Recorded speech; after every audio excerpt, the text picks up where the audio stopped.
Hey, y'all. Hey, can I say hi? Yeah, sure. Okay, so here's what I'm gonna do. This is a microphone, so it's recording. So I'm gonna go to each of you, and I just want you to say your name. Yasmin Harrison. I'm 22 years old, and I live in Hampton, Virginia. All right. Anything else you want to tell about yourself? Just enjoy myself at home and reading books with my mom. So I can say. Okay. Awesome. All right. Hello, my name is Mason. Hey, Mason. I'm 19. I'm sub. I haven't no work. Thank you, Mason. All right. What's your name? I am Jeremy Frazier. I'm 22 years old. I'm from Irvine, California. I am a board for Club 21. Interesting facts about myself. I'm a great person. I'm a great communicator, and I want the whole world to know this. I have a girlfriend with Down syndrome, and my interests are working with kids with all different intellectual disabilities. Very cool. Very cool. What's your name? I'm Audrey Presby. I am 18 years old, 19 in 2 months. I live in Costa Mesa, California. And one interesting fact about me is this man that talked earlier is my boyfriend. And I want the whole world to know that too. The whole world is going to know that. Good. That's good. Awesome.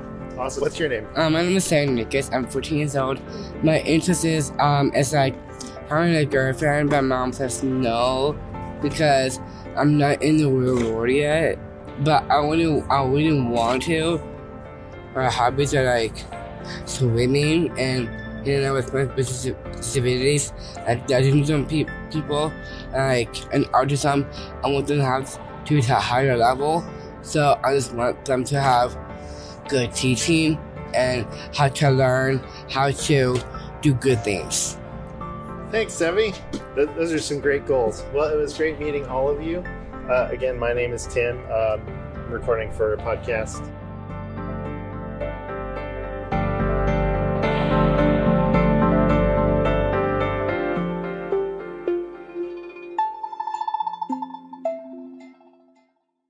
I'm Tim Villegas with the Maryland Coalition for Inclusive Education, and you are listening to Inclusion Stories, our podcast series that tells the stories of families, educators, and school systems on their journey to full and authentic inclusive education for each and every learner.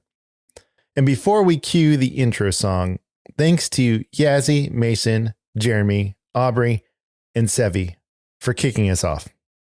Here we go.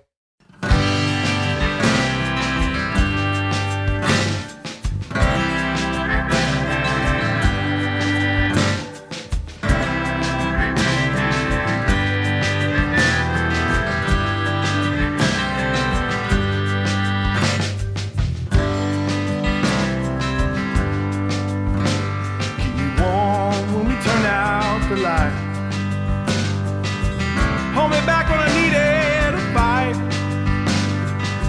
Hold on to hammers, stay close to Bama. Call you all alone. Call you all alone. Chapter 4. Everybody's in, no exceptions. I consider Pasadena, California, my hometown. It's where I spent a lot of time in my youth. I went to high school close by in the foothills of the San Gabriel Mountains. My wife and I had our first apartment within walking distance to Colorado Boulevard, where we could watch the Rose Parade on crisp and cool New Year's Day mornings. And for this stop on the Inclusion Stories itinerary, we are at Lake Avenue Church for the Tools for the Journey conference presented by Club 21. The very church I went to when I was a teenager. I tell you folks, sometimes things come full circle. Club 21 is an outstanding organization. Their mission is to provide the educational tools and resources that enable individuals with Down syndrome to be fully included. And their conference is amazing. You really should go sometime. It's late January 2023, and I'm here at the Tools Conference on a beautiful sunny day in Southern California to spread the word about our upcoming podcast series, Inclusion Stories. Maybe you've heard of it. And to get some good tape. In just a second, you'll hear from Kristen and Sevi, who you met at the beginning, as well as Pam, who are navigating what inclusion looks like in high school.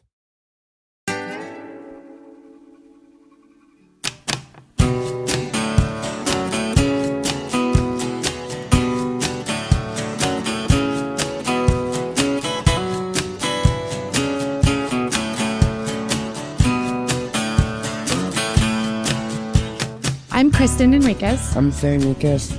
I'm 14 years old. I love having people in my life because I want as a connection. I just feel like I belong to my school and have a family and friends. I just want to have my own supports, but they don't give me that support. Are you talking about like right now in high school? Yeah. Yeah. How is high school going? It's going better than I thought from last semester because the last semester was pretty rough. Yeah. Yeah. I agree. I think you said that beautifully. What was rough about it? Anytime you start over, there's a transition, and we've had a lot of those in Sevi's life, and we're always willing to give grace, but this has been really a challenge in terms of mindset. Sevi's right to belong and people's willingness to think through the supports that he needs to allow that belonging to be meaningful. And so it's been discouraging because no matter how many years of successful inclusion education he has behind him, he still has to earn it every year. And as he gets older and older and needs to start having those conversations for himself and doesn't and shouldn't want me to be the one to have them for him, I worry about what that looks for his future. So you're in the middle of your freshman year, is that right, Sevi? Yeah. Yeah. Okay. What classes do you take? I'm taking career. That's my new one. I'm in drama. I'm also interested in it. I'm in ASL and language arts and all the classes that I have. Math. Stupid math. Bio. Bias. Good.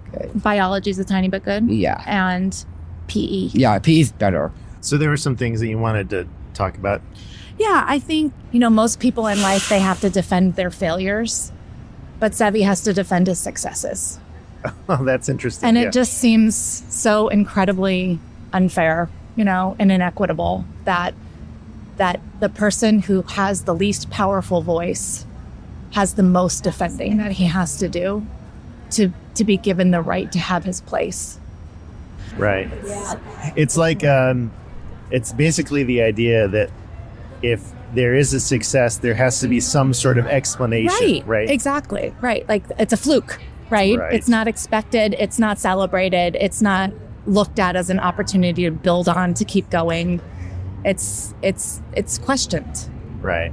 It's questioned. I think the other issue is, as I really think about his journey, there has never been one person who has experienced Sevi and his opportunities at inclusive education or inclusive opportunities in the community who has come back to me and said, you shouldn't have done that. That was the wrong thing. He didn't learn. Not one in 14 years, but every single year, it's the people who haven't done it yet who are the ones we need to convince, and the ones who get to make the decisions about whether or not, our vision is something that they're going to embrace and try to support and collaborate on, or if they're going to make a different recommendation. What are you kind of looking forward to for the rest of the year? So we have the first semester behind us. That was a huge learning experience and a huge learning curve. High school's different. It is different. He did not fail any of his classes, which was a huge victory, but he was very unhappy with his grades. He has never, in his experience, seen grades like that. He went from being on the honor roll in middle school every semester to ending with a D-, a D+, and a C-, I believe. And then the other grades were in the A and B range. He was very disappointed. So it was a learning opportunity where we had to say we're not changing our end goal, but we're going to change the details a little bit of what we focus on. Our goal shifted from focusing on the grades to focusing on not having to repeat classes. Yeah. You know, and I think that was the first time he's ever been involved in those conversations. Certainly my husband and I have had to have those conversations, but it was the first time he went through that process with us. Right. And in the end, he was able to compartmentalize it, where he was able to celebrate that he didn't fail any classes, but he still was disappointed that he didn't get the grades that he wanted. And so we were able to set some goals about things we were going to try to do this semester to make things better for him. We're doing the best we can with what we have, but we certainly don't have access to everything that he would need in order to really make the kind of difference I think he's capable of.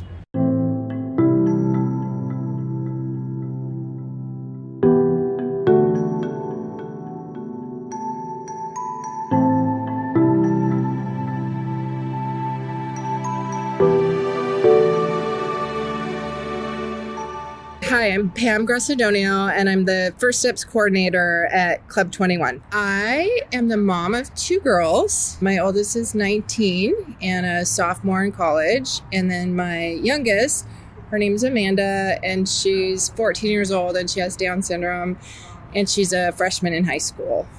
When we went to our transition IEP, I had no idea what to expect. For the first 3 years, everybody's like, she's so cute, she's amazing, she's doing great, she's making great progress, and it feels great, like you have this great community. And so moving into the school district, I thought that they would have the same feelings about my daughter. That was not the case. I went into my IEP and they said, we're recommending a special ed preschool program.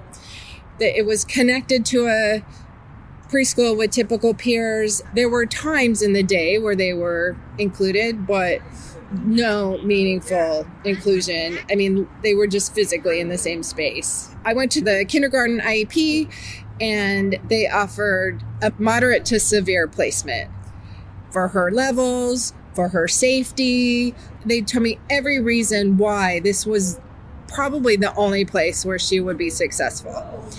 And I went with the placement with the moderate to severe. And the first day of kindergarten, the teacher gave us a paper and they said, oh, this is a list of words that we work on in the kindergarten year, like sight words, the first sight words, but it's very unlikely that she'll even get halfway through this. And they are saying this to me before she has even spent one day in the classroom. And I know 100% in my heart that I made a mistake. And so then I'm like, what do I do? We ended up calling an IEP and I asked for change of placement, and we ended up having to go through arbitration, and we became fully included for first grade. And we had an amazing experience. The teacher was awesome. Everything was great. Being fully included, it wasn't easy, but it worked all through elementary. And then when we went to middle school, they were like, oh, she can't do this anymore because the gap is wider. It's going to be too hard for her. So they offered the moderate to severe again, which I declined. And so then we get to high school. And once again, the district says she needs to do the moderate to severe. Her school right now has over 4,000 kids. It's massive. It's overwhelming for me to go to. And so they said to me, they're like, oh, this is going to be way too much for her. There's 4,000 kids here. I don't know, it might not be that safe for her. How's she going to find her way around? We need to really focus on her life skills. How's she going to go to the grocery store when she goes up? And one thing about Amanda, So her reading is grade level, but her math today, as 14 years old, if you ask her to, you could hold a nickel and a quarter and ask her which one's a quarter, and she's not going to be able to tell you. But if you ask her to walk into Starbucks with her Starbucks app and buy you a coffee, she can do that in a second. So here we are. We did the IEP. They recommended the moderate to severe. We declined it. She's at her home school.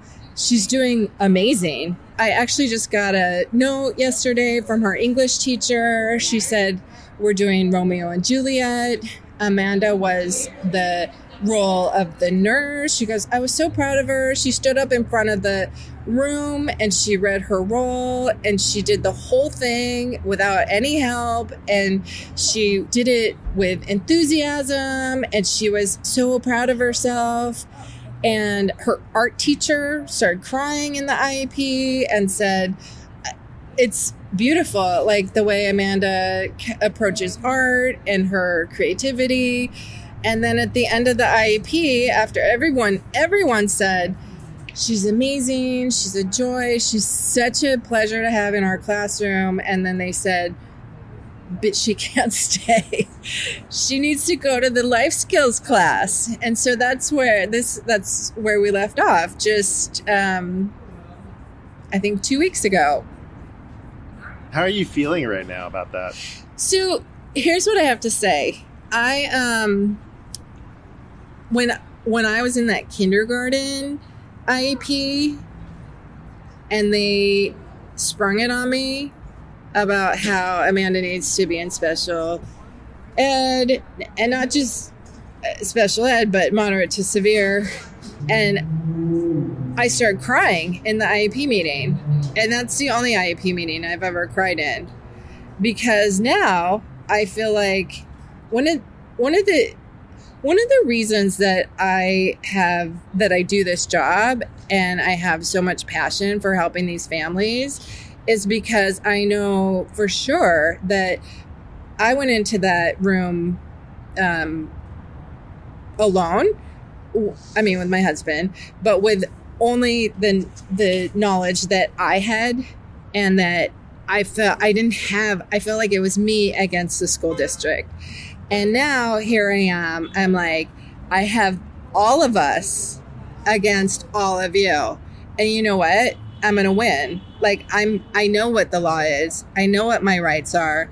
I know that she's fully succeeding. I know that the teachers at her high school love her and want her there. And so I'm actually not afraid anymore. I'm actually not even mad. Like, I'm just like, it seems like a waste of time for you guys. But if this is what we want to spend our time and money on, I'm up for that, because I am 100% sure that she needs to have a high school experience like her peers, and that there's going to be a lot of time for life skills. My dream is that she's able to finish her high school at her home school with her friends and continue reading Romeo and Juliet and roaming the hallways and like doing what kids do in high school. And, you know, there's a part of me that's like exhausted. Like, really? Again? Like, what? We keep doing this, and you guys know that I'm not going to ever take this offer.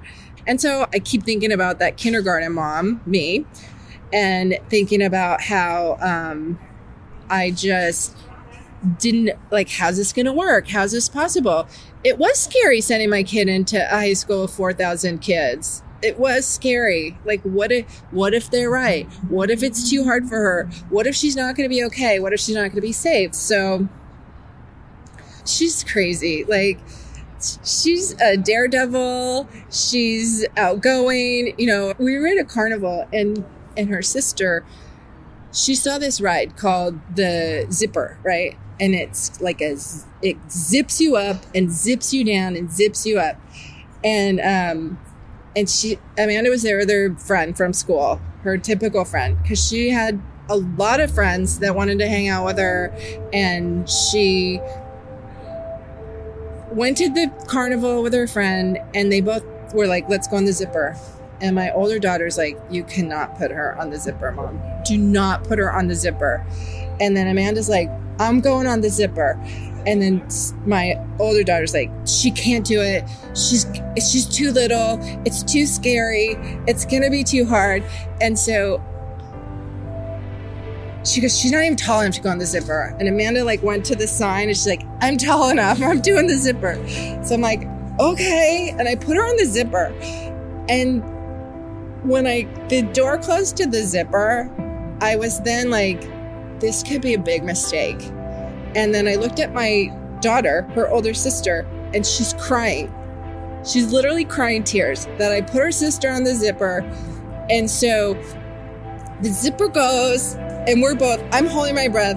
Her sister's crying. She gets off the zipper and she is laughing. I've never seen her so happy. Her and her friend were like, that was awesome. Let's do it again. And I literally think that's life, right? That's my life. The zipper. Like, okay, hope you're fine. And she is, right?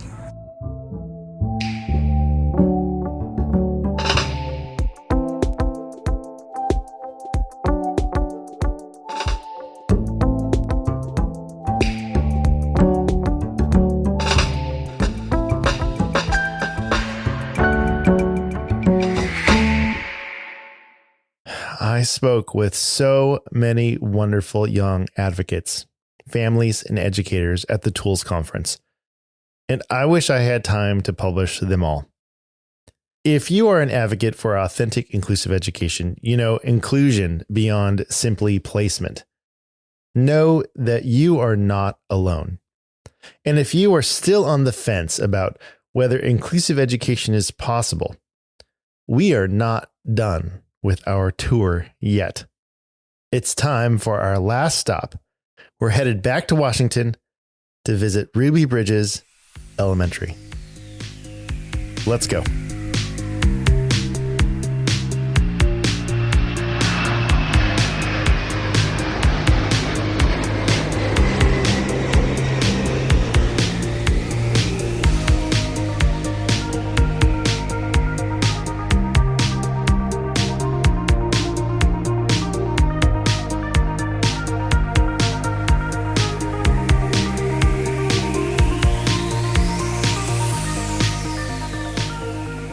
Ruby Bridges Elementary is located about 15 miles northeast of Seattle in Woodinville.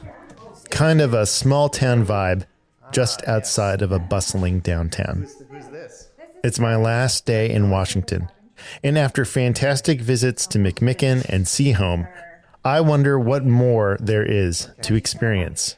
As I walk into the school, I'm met by Philly, part golden, part lab, 14-month-old service dog in training. And what I come to find out is Philly is just one of many supports that are routine here at Ruby Bridges. I settle into the conference room with the rest of the tour.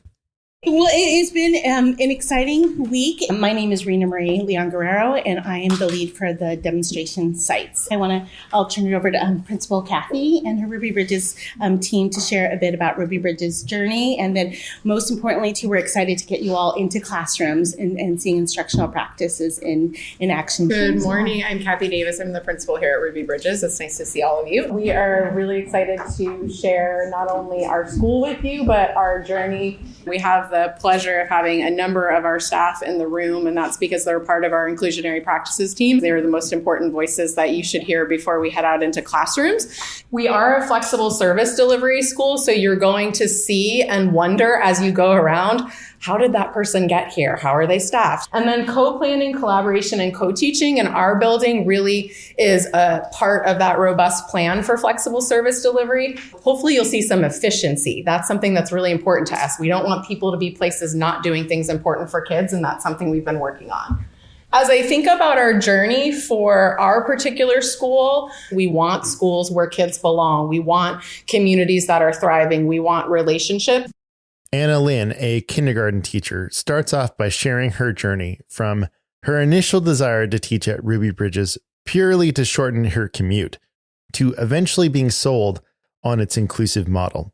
Reflecting on her own struggles as a tongue-tied, struggling reader with speech difficulties, Anna began to think differently about supporting learners.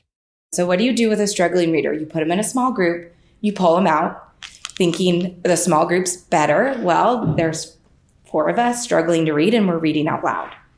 We're not understanding anything. We're missing our grade level peers reading and having conversations about this text. And then we would never finish it. And then we'd start a new book. And it drove me nuts. And so this model where we're pushing in and giving students as much as we can within the classroom was something I wanted to give students because it's what I would have wanted. Kim, another kindergarten teacher, talks about growing up in an affluent area, grappling with personal trauma and the assumptions that were made about her and her family's future, and realizing that educational equity includes learners with disabilities. And I realized, oh my gosh, my mind has been shut off to this whole other group of humans that have been around me my whole life. People who are neurodiverse, who are physically diverse. I have been thinking that I'm focusing on educational justice when I've been omitting a huge part of our population. And then Kathy drilled down on what I feel like has been the heartbeat of inclusive practices in Washington and every conversation I've had with an inclusive school leader. Everybody's in with no exceptions. When you remove an option for opting out or removal from the menu, the entire game and dynamic changes. As long as that's an option, it's going to remain an option, and that injustice will be pervasive. It will exist. And when we are on our growth edge and we are in our hard spots, we will divert to the thing that either feels easier or feels comfortable. So we don't have that as an option. That is not an option. It's never going to be an option at our school. That doesn't mean that we don't support in all kinds of different ways. We get classrooms ready for kids, not force kids to get ready for classrooms. There's no prerequisites for school. Everybody's in, no exceptions. And that's not all. Aside from the visual, social, emotional, and instructional supports that are embedded in the school, communication supports are evident as well. Here's Carolyn, one of the speech therapists at Ruby Bridges. We have put in a lot of tier 1 supports, communication supports. You'll see symbols all over the classroom. You'll see communication boards. You'll see core boards. You'll see lots of staff utilizing their own devices. You'll see many students that use communication devices. And then, of course, there is the master scheduling piece. Here is Robin, an English language development teacher. I have the opportunity here with our master schedule and our Wednesday collaborative meetings to team up with our general ed teachers and all of our specialists and our special ed teachers, everybody. We come together and we create this like amazing energy and problem solving. I feel like I am making such an impact that I wasn't able to do before. And I'm learning and growing as an educator and can be an advocate for every student in this building. Educator after educator was doubling down on reimagining how they were serving all learners. Clearly, for Ruby Bridges, this wasn't only a special education initiative. It was school-wide. It was their culture. As I walk around the school, I see children with a wide variety of support needs. Families and educators. All together. There were no special spaces. Everyone belonged wherever they were. I was reminded of a dream that I had when I was a special educator in my previous school district. A dream of an empty, self-contained classroom. Why was it empty? Because all of the learners that would typically occupy that space were included into the life of the school community. But at Ruby Bridges, it's a reality. In fact, Kathy was telling me that when architects designed the school, there were still classrooms that would have typically been designated as segregated self-contained classrooms. But what did the team at Ruby Bridges do? They refused to use them as disability-specific spaces and turned them into flex spaces that anyone could use. My dream realized. Still, a question is on my mind. just like McMicken and Seahome. Ruby Bridges is one school, one of 16 demonstration sites across Washington, and I'm wondering, how is Ruby Bridges or any other demonstration site influencing the practices of the district that it is part of? Who are you recording for? So I'm the Director of Communications for MCIE, the Maryland Coalition for Inclusive Education. Oh, wow. And I'm doing a podcast series about inclusive schools. So this is my third site. I visited McMicken in Seahome. Yes. Highline. Seahome, and then now. Yeah. Okay. Yes. So my question is, how is Ruby Bridges, what's going on with Ruby Bridges, influencing the rest of the district as far as inclusive practices?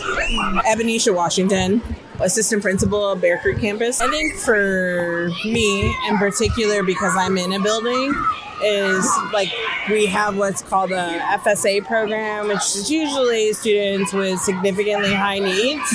And at this school, it was self-contained. And coming here to see what they were doing helped me think that, like, for middle school, I could actually create a schedule that wasn't self-contained. So here, I feel like you can't tell who's who. That's what I wanted for our FSA students. And so it's been helping think through that stuff. And so in the last year, we've been able to get students out of self-contained and at least into one elective and a PE class. So we're slowly doing the work. I would agree with Ebenetia. It's a slow kind of peel-off rollout. So I supervise 5 elementaries in the East region, and you'll see things like master schedule being done there, or the intervention times that we observed here at Ruby Bridges. You'll see intervention blocks built into some of those elementary schedules.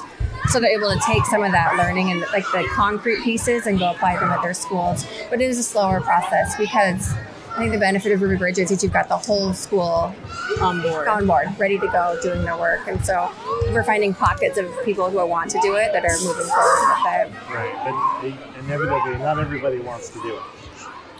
I would say that's accurate, but I think there's like work to be done because they have a perception. Yeah. And when you have a perception of what happens with special education, then you're not willing to do the work. Once you can show them something different, like if every teacher had release time to come spend time here, it would change their entire world. And I think that that's what we should be doing as a district, is offering that. Like we have this site and Kokanee, which are great sites to watch special education integration, in which you don't know what's happening, who's the teacher, who's the para, who's the specialist. We need to have that at every school in our district. It's hard to envision until you see it. I think that's even seeing PE today was really great for me because I've been helping at another school where they're trying to do more push into PE, and it's been really challenging. And then I come here and I'm like, well, these are all the foundational pieces we were missing. Right. So I think you need the opportunity to learn from each other. Yeah.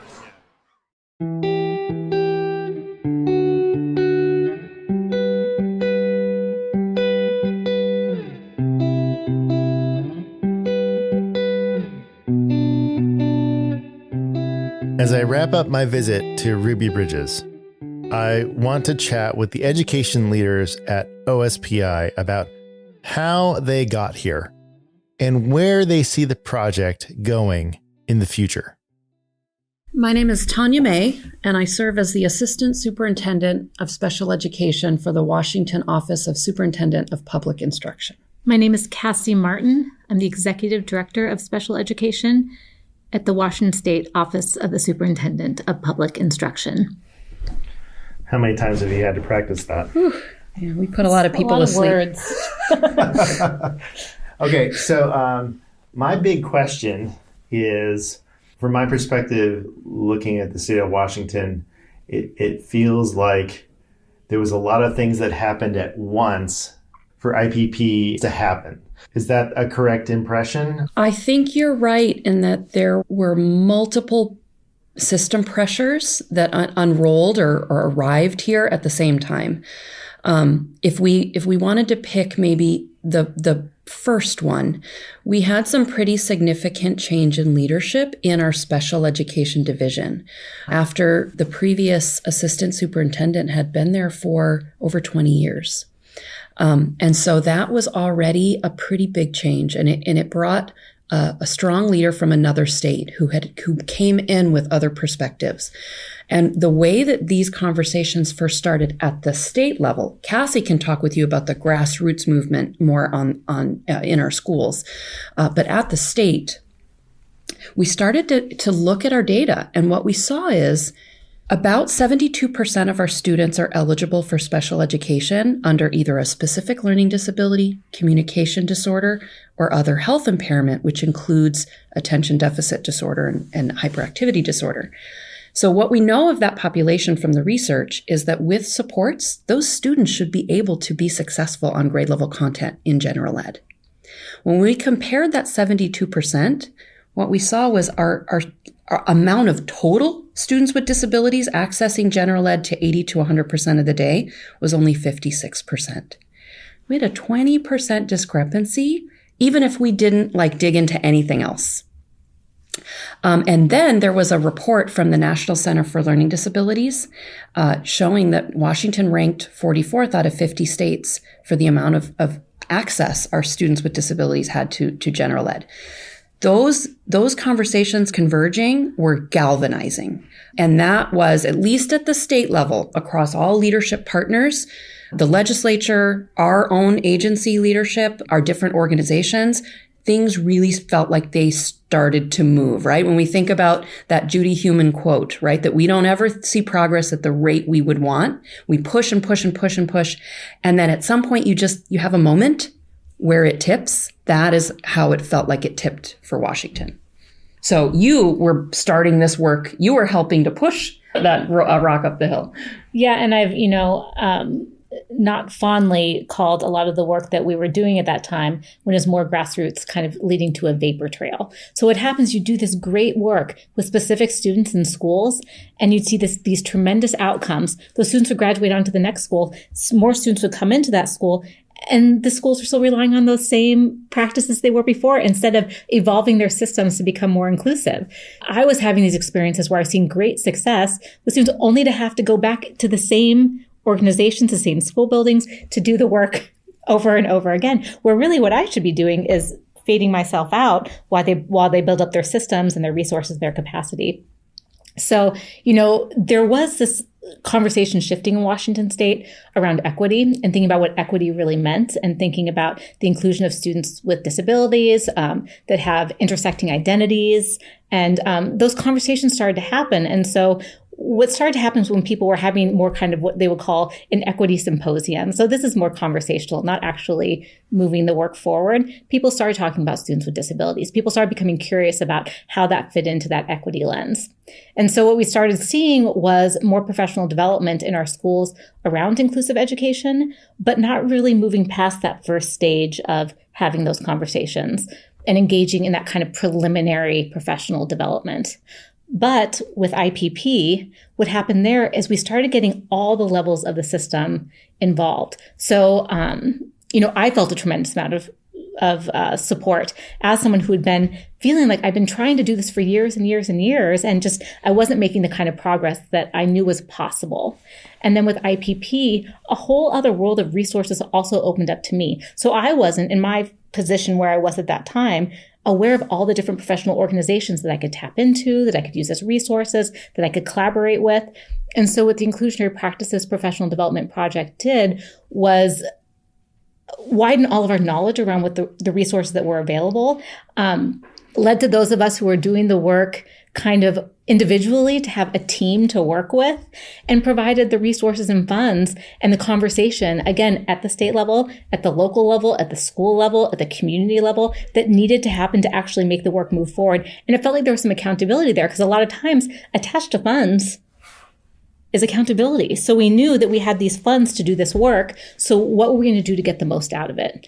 And again, I mentioned this when we were at McMicken the other day, but what could have turned into a bunch of organizations really competing for, the work turned into this really extensive collaborative network that just keeps growing and growing and building and building. And we're learning more about the ways that we in Washington state want to work with one another, and how we can team with each other, and how we can leverage our resources through the course of our journey through this Inclusionary Practices Project.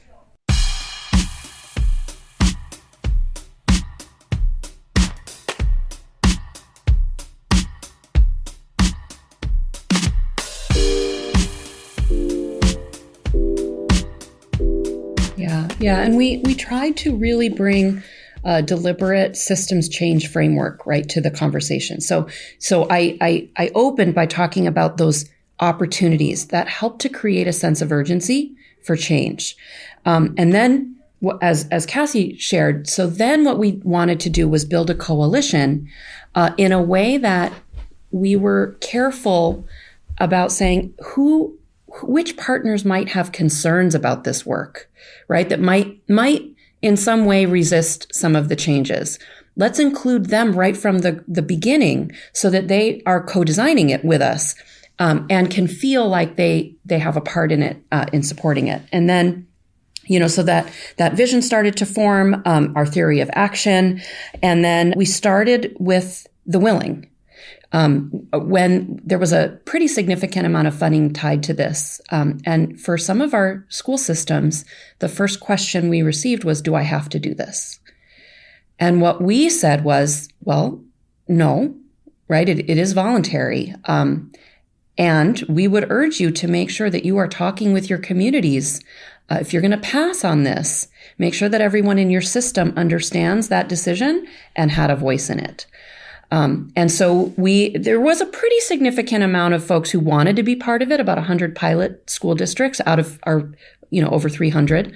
And then over time, by the second year, that grew. And then again, over time, this has really grown. We wanted to see those quick wins.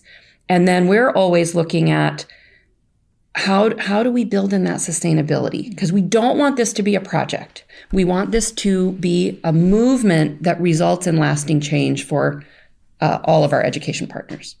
Right.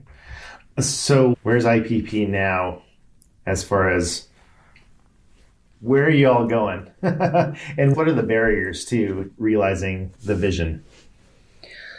Where it is now, I think we still acknowledge that it is seen as a special ed initiative. And, that's fair. That's special ed funding.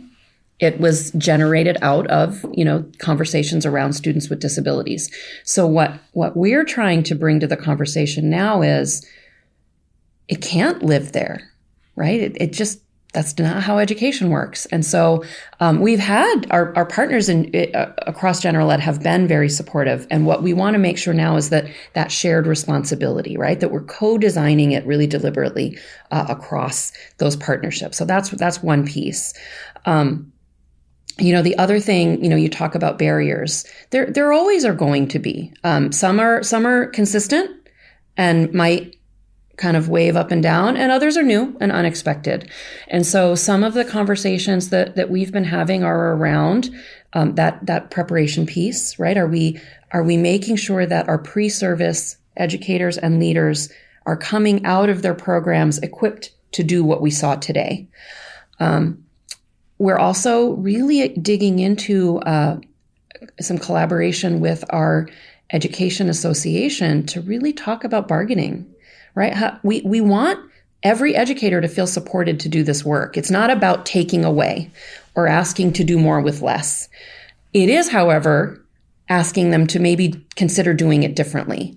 And so is there a way that we can capture that level of support, that different kind of support in our bargaining language? And then, just working as closely as we can with our partners in a multi-tier system of support framework, because that way what we can hope for is that every student, right, doesn't matter what their label or designation is, every student gets what they need when they need it. And I think you've probably heard the term used over the last 3 days over and again, which is transformation. So people are talking about being transformative. So we're not talking about fixing a system that's not working for kids. We're talking about changing the entire system. So, my fear is always that, similar to kind of what Tanya was saying around how do we turn this into a movement where it's sustainable over time. I don't want to keep trying to fix the problem. We don't want to keep trying to fix the problem. So we end up going back to the 1990s all over again. We're talking about mainstreaming, or we're talking about fitting kids into a system that doesn't work. What we need to do is transform the larger system so it does work for everyone. And if these demonstration sites you've seen through the course of the last 3 days, they weren't focused on, here's how we provide special education services solely. They were focused on how are we going to transform our entire community so it works for everyone. And so really taking that transformative lens and similar to what, or in alignment with what Tanya was saying, by engaging all of our partners across the entire system to think about what that transformational change needs to look like, I feel like that's where we're going in this work. Yeah.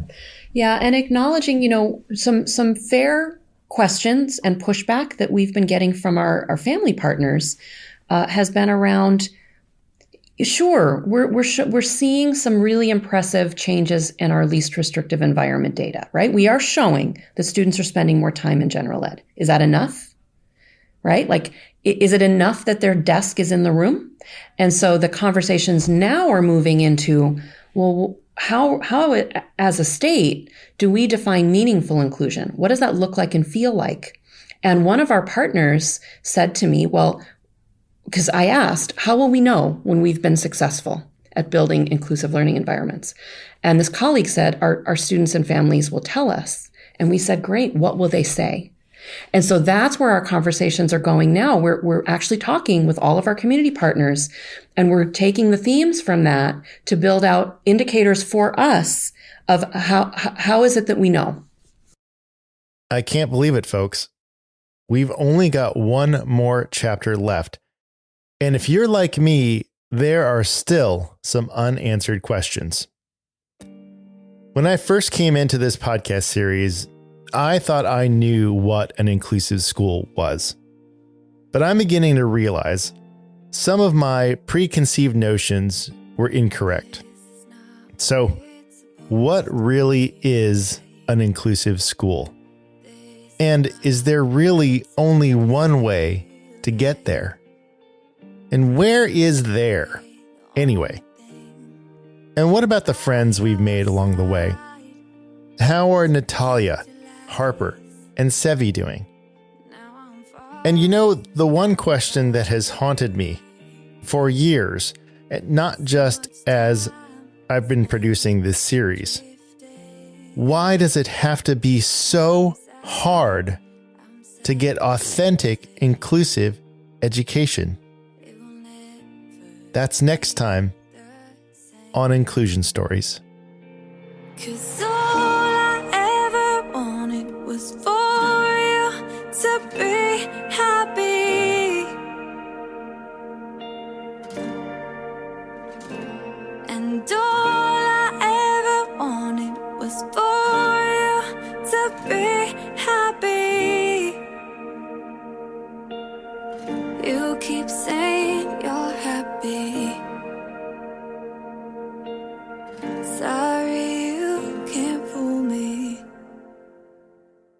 Inclusion Stories is written, edited, sound designed, mixed, and mastered by me, Tim Villegas. It is a production of the Maryland Coalition for Inclusive Education. For more information about inclusive education or how MCIE can partner with you and your school or district, visit mcie.org. A huge shout out to our sponsors. We couldn't have done this project without you. Communication First, Roots of Inclusion, the Council of Parent Attorneys and Advocates, the Thompson Policy Institute on Disability, iSecurePrivacy, the White Family, the Teague Family, and to our supporters at the Washington Office of Superintendent of Public Instruction, as well as our friends at Club 21 in Pasadena, California. We are grateful for your partnership. Special thanks to our friends at Ruby Bridges Elementary School and the fine people with the Herring Center at the University of Washington. Thanks to Greg Drews and The Truth for giving us permission to use their song, The Light, from the album Yellow Rose as our theme. Check it out wherever you stream your music. Also, thank you very much to our friend Nicky Costabile for letting us use All I Ever Wanted for the end credits of Chapter 4. One more chapter of Inclusion Stories coming your way, so watch your podcast feeds closely. And if you love this series, we would appreciate a rating on Spotify and or a review on Apple Podcasts. Or better yet, share it with a school administrator. Thanks for listening.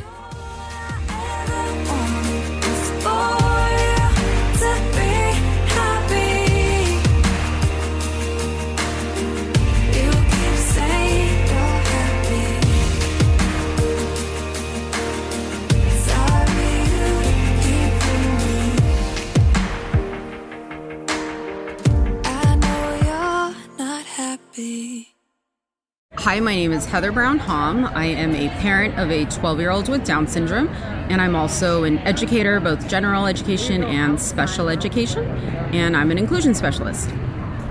I think in California, it's this hesitance towards change, this fear of change. There's this fear of commitment to join this movement for how many years. At least in my district, we have a really high turnover rate for directors of special ed.